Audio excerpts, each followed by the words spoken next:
أعوذ بالله من الشيطان الرجيم بسم الله الرحمن الرحيم رب اشرح لي صدري ويسر لي أمري واحلل عقدة من لساني يفقهوا قولي آمين يا رب العالمين. Assalamu alaikum everyone and welcome back to Pronouns.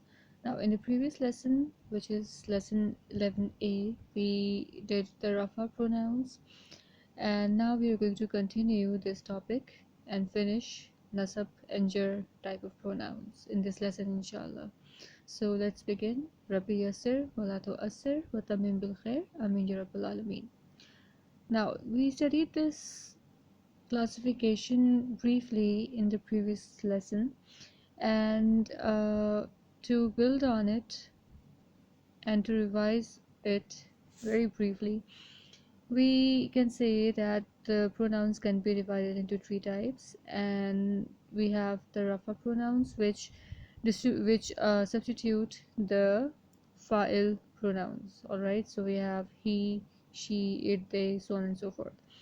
How you can how you can check this out is by forming small sentences. For example, he helped, she helped, so you're automatically going to know that he is the Rafa pronoun. All right, next we have the Nasab pronoun. These pronouns are the ones that commonly, and so far, the up to the knowledge that we have so far, these are the pronouns for maf'ul. All right, so I helped him, or I helped her. All right, I read it. All right, so on and so forth.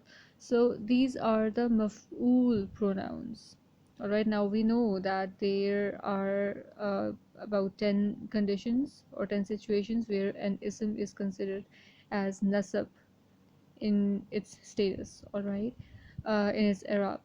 So we're not going to get into those 9 situations right now, but we are only going to focus on the maf'ul one. All right, so the nasab pronouns are the ones that substitute a pronoun in maf'ul form for now. And finally, we have the jar pronouns. These are the ones that are in the possessive case. All right, so they are the ones that possess something. So we have words such as his, hers, and once again you can form little sentences or fragments. You can say his book, the book is hers, its car or its door. All right, so on and so forth. All right, my, mine, so all of these are your jar pronouns. Okay, so that's what. Now in English we have separate words for each of these.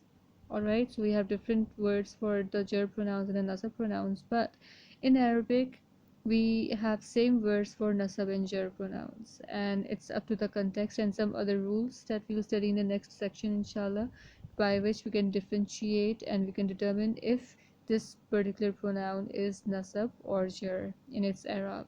All right, so at this moment we only need to learn to identify these pronouns. All right, and how we are going to use them, this is something that we're going to learn at great length in the next section inshallah.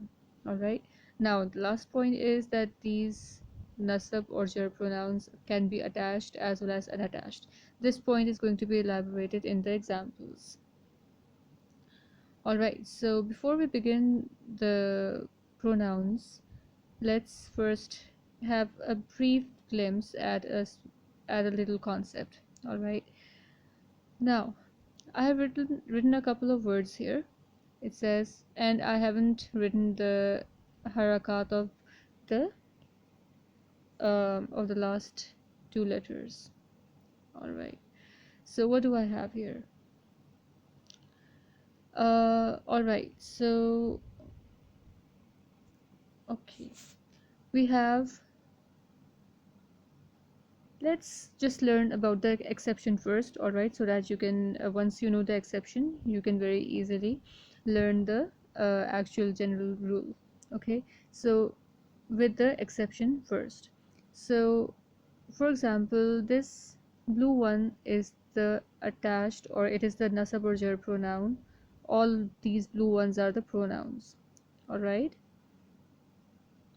Now, and there are two possibilities for the harakat of ha. You see, I haven't written the harakat of ha in any of these situations. Now, there are two possibilities. It can either carry a kasra, or it can carry a dhamma, which is also called pesh. All right. Now, when does which happen? Okay. So, if the last harakat, or if the last letter, or you can say if the letter right behind the pronoun carries a kasra, the pronoun or the ha of the pronoun also carries a kasra. It is like how we study in chemistry, that like dissolves like.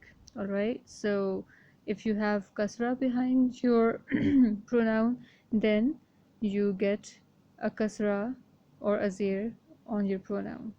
All right. Similarly, if it is kitabi, then it becomes kitabi hima. Similarly, it's kitabi, then kitabi him, kitabi, then kitabi hinna. All right. And now we are going to study the actual generalization of or rather the default harakat. Okay, so other possibility that I said earlier was that it can carry a dhamma or a pesh. All right. So when does this happen? If now, what are the other two harakat that are left? They are the fatha and dhamma. All right. So if it is kitabuhu, if it is kitabu, then the pronoun is also going to carry hu sound. All right. Similarly, if it is kitabu, then it's going to be kitabu huma. Like dissolves like. All right. Kitabuhum, kitabuhunna. And same is the case with fatha. All right. So kitabahu, kitabahuma, kitabahum, kitabahunna. All right. So this is a little concept that you should know. And why is this happening? This is only happening in order to facilitate a smooth flow of speech, and that is it. There is no difference in terms of meaning or grammatical rules or whatever when between kitabuhu, kitabahu, and kitabihi. All right. Whether you say kitabahu or kitabihi, it doesn't make any difference. All right, because it's way easier to say kitabihi than saying kitabihu. Okay, so that's the only point. All right, so now that we are done with this concept, let's proceed to the pronouns themselves. Okay, now this is the overview of pronouns. First of all, we have the third person pronouns for masculine. For wahid, we have the pronoun of who. All right, now this can also be he. All right, and it's actually a difference of the scripts. All right, so in some scripts you're going to find out that it is a regular, let me zoom it up, it's going to be regular, yeah. All right, so in some scripts of the Musaf you're going to find out this shape. All right, so it's called the ulti pesh. All right, and that's how it's said in Pakistan. And in some cases you are going to find it like this. It doesn't make any difference at all. Okay, it's just a difference of the script. Similarly, this is also kharizir, and that and there is no difference between this kharizir or this regular zir. All right, so it's one and the same thing. Anyways, so for the wahid, which is him or his or it or its, meanings are coming up. All right, so we have who or he, then we have huma or hima. All right, and why is it hima? I've already elaborated above. Similarly, we have whom or him for jama. Now musanna remains the same for these two cases. All right, so we have the same musannas for third person all right, for masculine and feminine, and same is the case for second person, kuma kuma. All right, once again, let's just go through it again. First of all, we have who or he, then we have huma or hima, then we have whom or him, ha, and then we have huma or hima, same musanna, and then hunna or hinna. All right, now the rule that I elaborated above holds true for only this block. All right, so this is what. Next we have the second person pronouns. So this is for words such as you, the maful you. All right, so I helped you, that you, and your or yours. All right, so we have ka for masculine wahid, then we have kuma for musanna, and kuma for musanna, masculine and feminine. All right, and then we have kum for jama, muzakkar, then ki for for feminine wahid.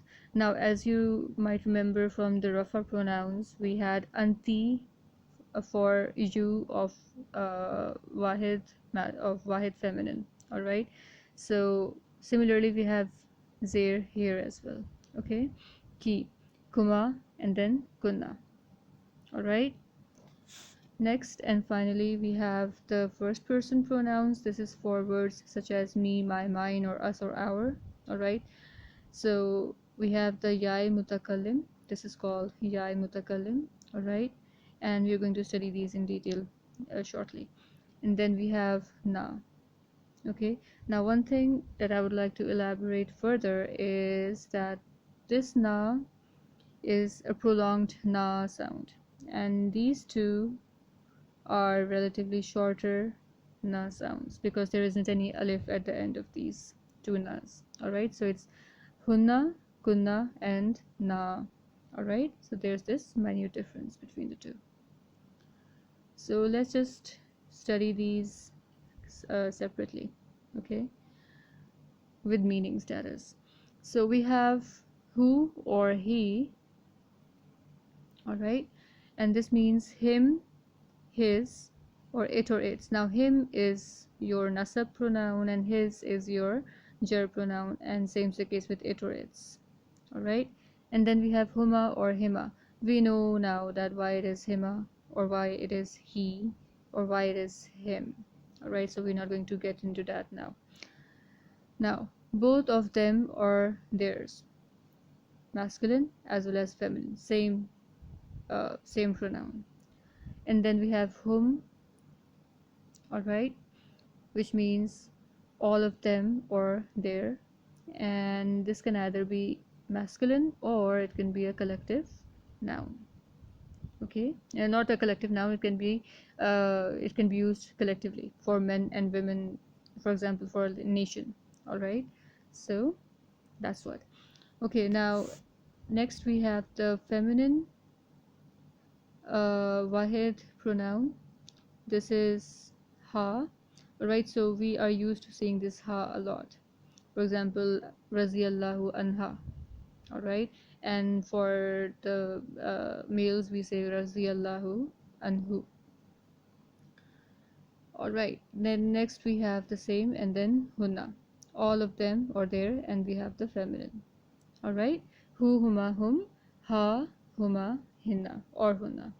Okay, next we have the second person pronouns, and we have words such as you. Now you, this here is the wahid you. All right, so I helped you, and the maful you or your or yours. Now these two are the jar pronouns, and this you is the maful or the nasab pronoun.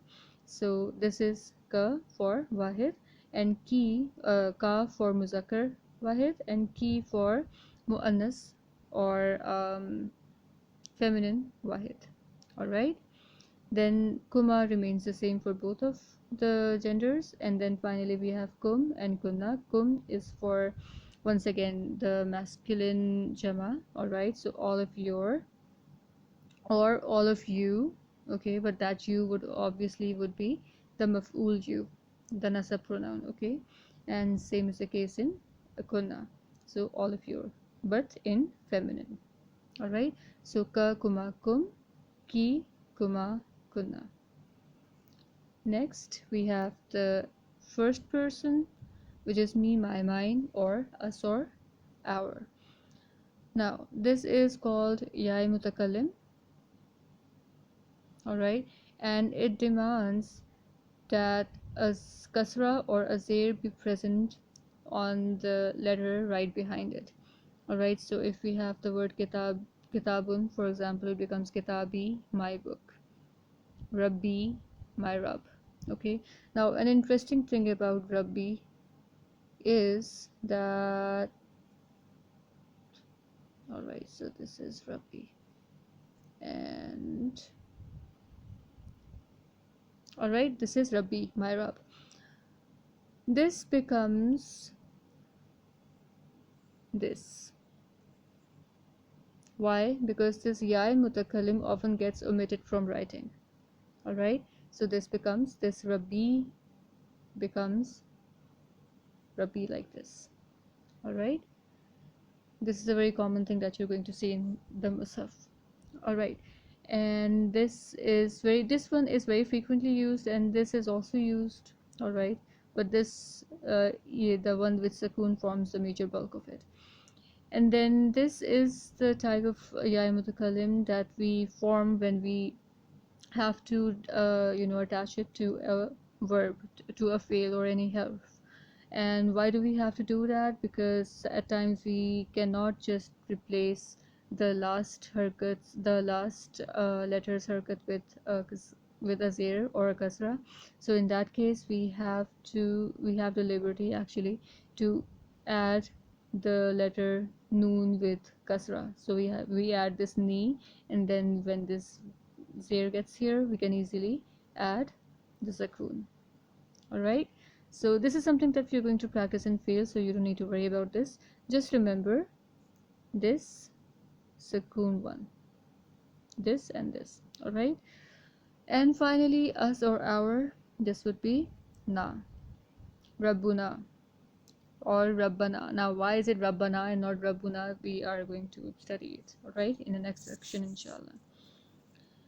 All right, so just collectively viewing it: who, huma, hum, ha, huma, hunna, ka, kuma, kum, ki, kuma, kunna, e, or just say the ya mutakallim.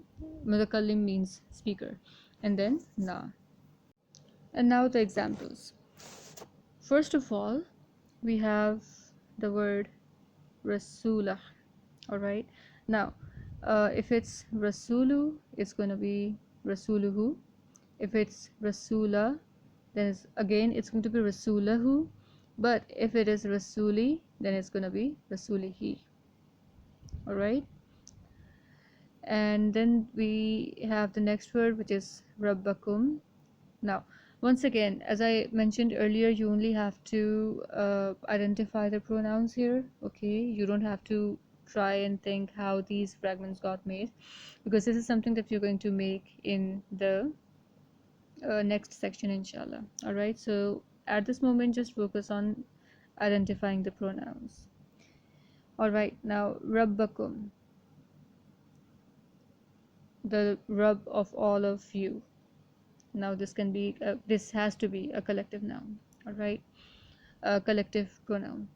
So all right, so the next one is kitabuna, our book. Next, sabruhunna or sabrahunna or sabrihinna, patience of those females. All right, sabra hunna or sabrihinna. Then kitabi, you can see this ya mutakallim here, my book, kitabi. All right, and then the final example is this. Okay, so this is actually a verb, na'budu, all right?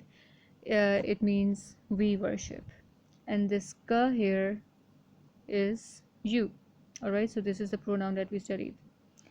So na'budu ka, it is a simple sentence, all right? We worship you. However, I just decided to put this example here, okay, so that you know what exactly it is that we recite, all right, so that you can understand the essence of it, inshallah. So if you want to put some stress and emphasis on this in this simple sentence, what you can do is you can drag this pronoun, all right, and you can put it behind or before the verb, and you can attach with iya, all right, and this becomes iyaka na'budu. Now what does this iya imply? This means solely and only you we worship, okay, so it's iyaka na'budu, and this is the sentence with an emphasis in it, and na'buduka is it's a simple sentence, all right. Now similarly we have some other variants of iya. So we have iyaya.